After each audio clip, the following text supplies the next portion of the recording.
রবিবার সারা দেশের সঙ্গে তাল মিলিয়ে ত্রিপুরাতেও পালিত হলো ৫৮তম প্রকৌশলী দিবস। এই উপলক্ষে রাজ্য সরকারের পূর্ত দপ্তর এবং the institution of engineers India Tripura বিভাগ যৌথভাবে রাজধানী আগরতলার প্রজ্ঞা ভবনে একটি বর্ণাঢ্য অনুষ্ঠানের আয়োজন করে। অনুষ্ঠানে প্রধান অতিথি হিসেবে উপস্থিত ছিলেন রাজ্যের মুখ্যমন্ত্রী সহ অন্যান্যরা। আর জানার শেষ নেই, আমি যারা ইঞ্জিনিয়ার মহোদয়কে বলবো, আমাদের ডাক্তারদের মধ্যে অনেকে মনে করে যে ডাক্তারি পাশ করলাম আর আমি সব জানি, এরকম না।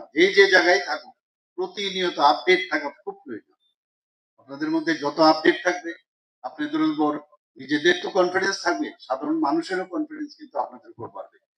এখন এআই এর যুগ, আপনারা ইচ্ছে করলে ঘরে বসেও কিন্তু তার মাধ্যমে নিজেদেরও কিন্তু ডেভেলপ করতে পারে।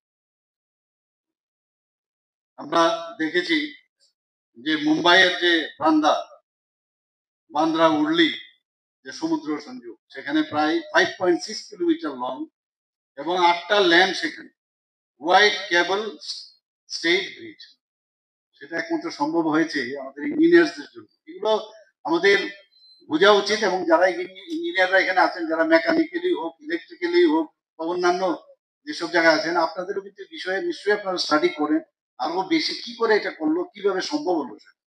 আমাদের আগরতলাতে বা ত্রিপুরাতে কেন আমরা সেটা ইমপ্লিমেন্ট করতে পারবো না? আপনারা সেই বিষয়গুলো নিয়ে আরো বেশি, খালি চাকরি না, আরো কিছু করা যায় কিনা ইনোভেটিভ, সেই দিকে আপনারা সেই নজর আপনারা দেবেন।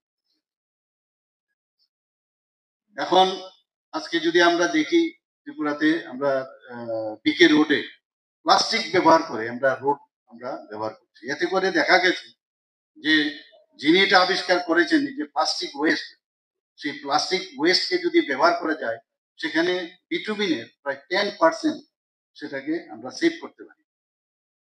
ওনার নাম হচ্ছে রাজা গোপালন বাসুদেবন, প্রফেসর অফ কেমিস্ট্রি। তো এখানে আমাদের যারা ইঞ্জিনিয়ারিং কলেজে যারা আছেন, আমার মনে হয় আপনারাও ইচ্ছা করলে, চেষ্টা করলে আপনারাও এই ধরনের ইনোভেটিভ কিছু রিসার্চ করে আপনারাও সেই কাজটা আপনারা করতে পারেন।